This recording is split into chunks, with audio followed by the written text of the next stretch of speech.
La Institución Nacional de Derechos Humanos fue creada para controlar a todos los poderes y organismos del Estado. La función de la Institución Nacional de Derechos Humanos es defender, promover y proteger los derechos humanos de las personas en su relación con el Estado. Señor doctor Juan Faropa, tenga usted muy buenos días. ¿Cómo anda, Juan? ¿Qué tal, Marcelo? ¿Cómo está? ¿Bien? ¿Andas bien? Muy bien, muy bien. Bueno, qué cometido fuerte, ¿no? Fuerte Sí. suena que tenga que controlar a todos los organismos estatales. Sí, es una de las características históricas de este tipo de instituciones. La primera Defensoría del Pueblo formalmente se incorporó en la Constitución de Suecia en 1807, 1805. El ombudsman, que quiere decir el comisionado, el que defiende. Y justamente con la función en sus inicios era fundamentalmente una gestión de contralor administrativo, lo que sería una especie de tribunal de lo contencioso administrativo en Uruguay. Pero claro, con el tiempo se fue desarrollando con idas y venidas, como ha tenido la humanidad desde esos años, y en América Latina hará unos 30 y poco de años. Es bastante reciente, claro. Sí, en definitiva está muy asociado a los procesos de reinstalación de sistemas democráticos después de las dictaduras cívico-militares, de guerras civiles en Centroamérica y en otros países de la región. Y bueno, la particularidad que tienen los defensores del pueblo en América Latina es que el tema de derechos humanos es central en su gestión.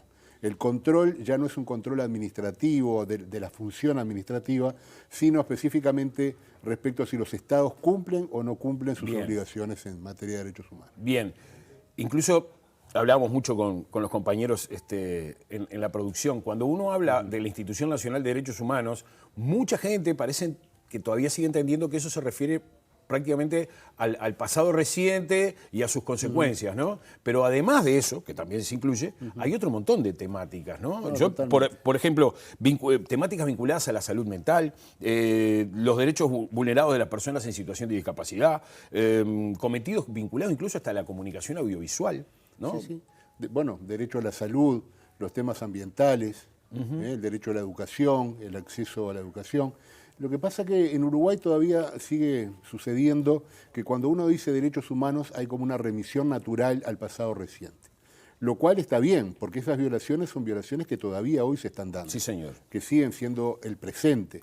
No obstante, la Institución Nacional de Derechos Humanos, como bien decías, tiene una serie de competencias y que basta solamente leer los informes, las resoluciones que ha dictado durante estos 10 años para ver que los temas vinculados con pasado reciente son realmente mínimos, dejando de lado las competencias recientes del 2019 que se nos asignaron en materia de búsqueda de arresto de detenidos desaparecidos. Pero la institución no ha investigado, no ha realizado ningún tipo de acción en esta materia durante estos años, entre otras cosas porque existe una fiscalía especializada en materia de derechos humanos, que es quien investiga responsabilidades individuales, ¿no? Bien. La institución que te toca presidir en estos momentos está cumpliendo, está celebrando sus 10 años. Ayer precisamente hubo una jornada en la Universidad de la República con respecto a este tema. En estos 10 años, ¿cuál dirías vos que han sido los temas que ha abordado la institución, que han ofrecido, bueno, que han sido más complicados de abordar, que se ha ofrecido más resistencia por parte del Estado a la hora de responder de repente esas inquietudes o informes que la propia institución hace? Sí, es muy interesante la pregunta porque en los últimos tiempos se ha cuestionado y se ha atacado, se ha agraviado a la institución, a sus funcionarios y a quienes ejercemos cargos de dirección en relación a que somos una institución que está flechada, que somos un comité de base del Frente Amplio, para decirlo claramente. En definitiva, eso demuestra un enorme desconocimiento del trabajo que ha realizado y que sigue realizando la institución. Basta ver en estos 10 años el cúmulo de intervenciones que ha tenido la institución. La enorme mayoría de ellas, la gran mayoría de ellas, han tenido que ver con administraciones anteriores a la actual administración de gobierno. Por una cuestión matemática. No, evidentemente, pero además... De 10 años, 8, 7 y medio claro, han estado con otro gobierno. Y en relación a tu pregunta, los temas más o menos siguen siendo los mismos. Yo siempre digo, Uruguay es un Estado de Derecho, Uruguay es un país donde rige la separación de poderes, afortunadamente. Tenemos un sistema democrático que hay que cuidarlo, está siendo muy cascoteado últimamente. Estas cosas son como la gotita de agua, hay que tener mucho cuidado, la democracia se construye todos los días, pero siendo así un Estado de Derecho, hay errores en la gestión del Estado. Uruguay no es un país que tenga una política de violaciones sistemáticas, masivas, ordenadas desde las más altas autoridades de violar derechos humanos. Bien. Pero evidentemente, cuando no se controla adecuadamente, por ejemplo, la cantidad de glifosato que se utiliza para la fumigación de un determinado campo, de una determinada producción agropecuaria, cuando hay gurises en situación de discapacidad que no pueden acceder a la educación, cuando tenemos todavía situaciones de acceso a la justicia, de acceso a la salud, que no están resueltas, cuando hay procedimientos policiales que no cumplen con las reglas establecidas. Evidentemente no es que haya una voluntad de violar derechos humanos, pero cuando el Estado no cumple, no garantiza, vulnera derechos. Y el objetivo de la institución es ayudar al Estado a corregir. Obviamente el poder, tenga el color que tenga, el nombre que tenga, el origen que tenga, es muy reacio al control. Quien tiene poder no quiere ser controlado. Y lo que estamos viendo en Uruguay, por eso decía recientemente que es una situación donde hay algunas alertas que ya van pasando del amarillo al naranja, en cuanto al cuestionamiento de los órganos de contralor democráticos, al cuestionamiento al Poder Judicial, a la Fiscalía, bueno, fuera de los órganos de control, el cuestionamiento a la Universidad de la República. Entonces, cuando uno ve que hay tal desconocimiento y tal intencionalidad de parte de sectores de poder de cuestionar a estas instituciones con larguísima data, bueno, ¿qué podemos esperar nosotros en la institución que tenemos 10 años nada más, que todavía gran parte del sistema político no entiende qué es lo que hacemos? Entonces, bueno, como te decía, los temas que se han tratado y que se siguen tratando son temas múltiples y bueno, han sido 10 años donde el ejercicio de las funciones, el tratamiento de casos, de denuncias, de consultas, etcétera, coincidió con el desarrollo de crear una institución nueva, de cero, ¿ah? De un despacho chiquito que nos prestaron en el anexo del Palacio Legislativo, sin funcionarios, sin presupuesto, sin nada. Y bueno, ya empezamos a construir una institucionalidad, con cantidad de errores, con cantidad de fallos, sin lugar a dudas, pero siempre intentando trabajar para mejorar y para seguir avanzando en consolidar una institución que a esta altura, en el contexto regional, es fundamental para la salud de la democracia. Quiero que nos detengamos un momento más en eso que vos hablabas, que han pasado ya de ser críticas a ser ataques, amenazas, por parte fundamentalmente de actores del poder político. ¿Cómo lo han valorado ustedes como equipo, ¿no? La directiva de la Institución Nacional de Derechos Humanos? Porque son personas que vienen de diferentes estratos. Sí. ¿Y cómo les ha caído? ¿Cómo lo valoran ustedes cuando en sus reuniones todo esto? Bueno, varias cosas. En primer lugar, no es un tema personal. O sea, cuando muchas veces se dice el director fulano, la directora mengana, no hay que tomarlo por ese lado. Ejercemos un cargo. En segundo lugar, se toma con preocupación, no por defender a la institución se defiende sola. O sea, cuando hay críticas a la institución, yo le digo, mire, aquí tiene, esta es la compilación de los informes anuales, esta es la compilación de las resoluciones, los estudios, las actividades que se han realizado. Sí lo que genera es, como te decía, volviendo al tema anterior, cuando comienza esta sistemática práctica de horadar las instituciones de derechos humanos, y yo lo he visto, desgraciadamente, en otros países de la región, por razones de trabajo, tuve la oportunidad de trabajar en varios países, lo que se hace es irle quitando el alma, como a mí me gusta decir, a estas instituciones. ¿Qué quiere decir? Que no se las hace desaparecer, no se deroga la ley, no se modifica la ley, como se dijo hace pocos meses que se iba a hacer con la ley de la institución, pero manteniendo la misma carcasa, manteniendo la misma caja de cartón, cuando uno va adentro no hay nada. Entonces, ¿cómo se toman estos ataques, estos agravios? Bueno, con la enorme preocupación justamente por lo que significa la institucionalidad democrática y la vigencia del Estado de Derecho en Uruguay. Es muy grave que desde el poder se realicen ese tipo de apreciaciones. Atención, no estoy hablando de críticas, de cuestionamientos, bienvenidas sean. No estoy diciendo que todas las opiniones que ha dado la institución sean correctas. Ahora, estamos abiertos permanentemente, desde el inicio de todas nuestras intervenciones, al diálogo con las instituciones del Estado, etcétera, etcétera. Pero para bailar el tango se necesitan dos. Y no pasa con esta administración. Atención, en este caso lo que ha sucedido es que la virulencia, la artillería pesada que se utiliza para golpear a la institución es muy obvia, ¿eh? En administraciones anteriores, si bien no se daban esos ataques, sí se daba la situación de que muchas recomendaciones no se cumplían, se ignoraban, ¿eh? Entonces, las instituciones de derechos humanos son autónomas, son independientes, ¿eh? No representan a ningún sector político, ni a ningún sector religioso, sindical, empresarial, etc. Y por lo tanto tienen la obligación, porque es una obligación objetiva, está estrictamente establecida en la ley, de señalar, desde el punto de vista de la institución basada en las obligaciones reconocidas internacionalmente del Estado uruguayo en materia de derechos humanos, cuando hay algún incumplimiento. Ahora, recientemente se conocieron también algunas valoraciones, algunos juicios de parte del Comité contra la Tortura de la Organización de las Naciones Unidas, que van en la misma dirección que varias de las recomendaciones que ha hecho la Institución Nacional de Derechos Humanos. Sí. O sea que allí se encuentra un camino común que están recorriendo estas dos importantes instituciones. Y por otro lado podríamos también agregar los informes del Comisionado Parlamentario para las Cárceles, que tampoco han sido, que no tampoco son solo de ahora, sino que vienen de antes, pero que sí molestan y muchas veces levantan un poco de sarpullidos. Y bueno, pero es la función que hay que cumplir.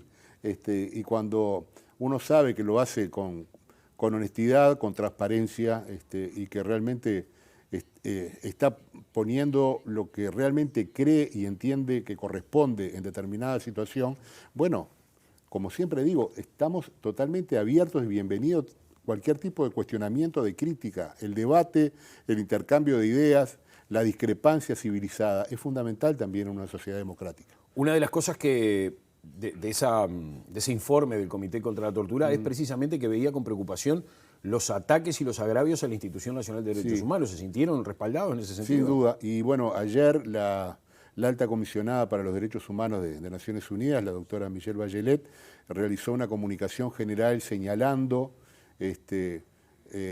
situaciones de países donde se están produciendo este tipo de ataques contra las instituciones de derechos humanos, y lamentablemente nos nombra, lamentablemente nombra a Uruguay.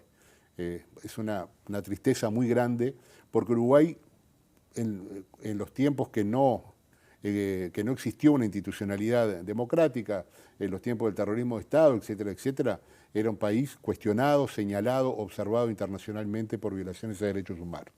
Afortunadamente, en el resto de sus tiempos, fundamentalmente a mitad de la década de los años 50 del siglo pasado, y luego de recuperar la democracia, Uruguay fue reconocido, más allá de los temas de impunidad que todavía siguen vigentes, pero en general Uruguay ha sido reconocido como un país, no digo que sea un ejemplo, pero que sí cumple y honra realmente sus compromisos en materia de derechos humanos.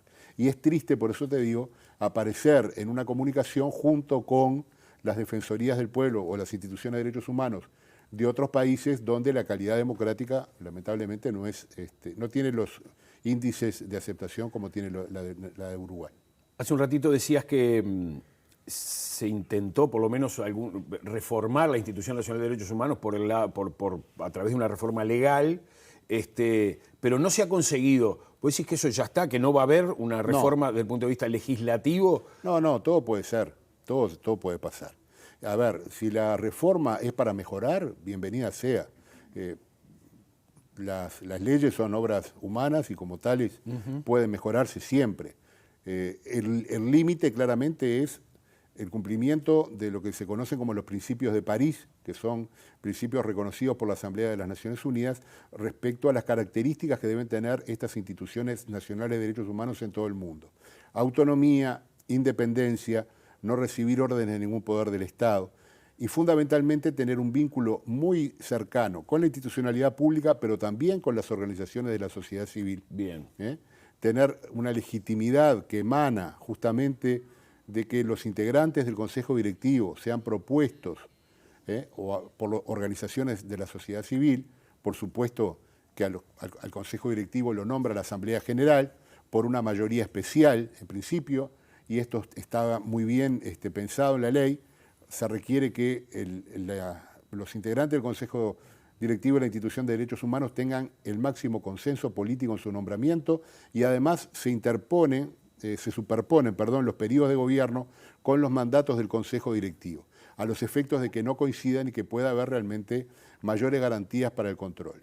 Esperemos que si se modifica la ley sea para mejorar y no para quitarnos competencias, y esperemos que el próximo Consejo Directivo, como se ha hecho hasta ahora, tenga en cuenta también, y me corresponde en la generalidad de la ley, me da un poquito de pudor decirlo, pero que más allá de las historias personales y de las vidas que tenemos, que como usted sabe, tenemos muchas vidas atrás, si estamos ahí es porque nos promovieron organizaciones de la sociedad civil y porque alguna experiencia en derechos humanos o alguna formación académica tenemos. Esperemos que para la elección del próximo Consejo Directivo también el Parlamento tenga en cuenta eso, porque eso es fundamental.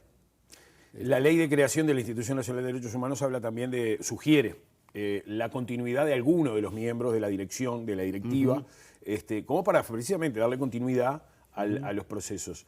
Sí.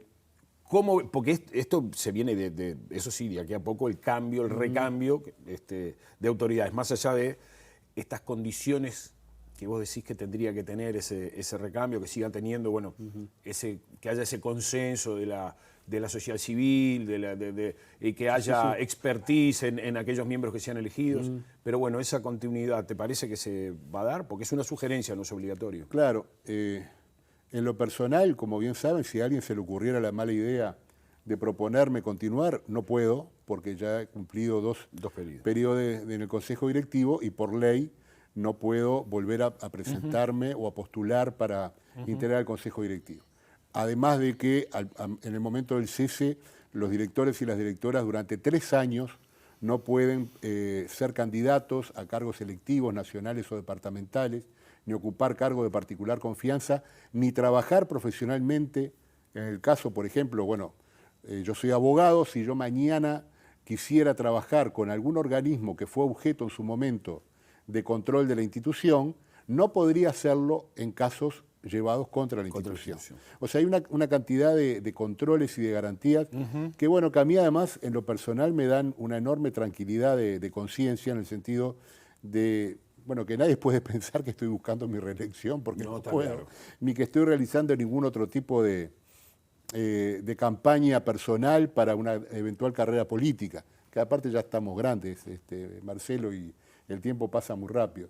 Entonces, a partir de ahí, mi compromiso personal, cívico, como ciudadano de este país, a partir del 1 de septiembre, seguirá siendo, trabajar para que la institución sea lo que debe ser, para que se siga consolidando, para que se siga fortaleciendo.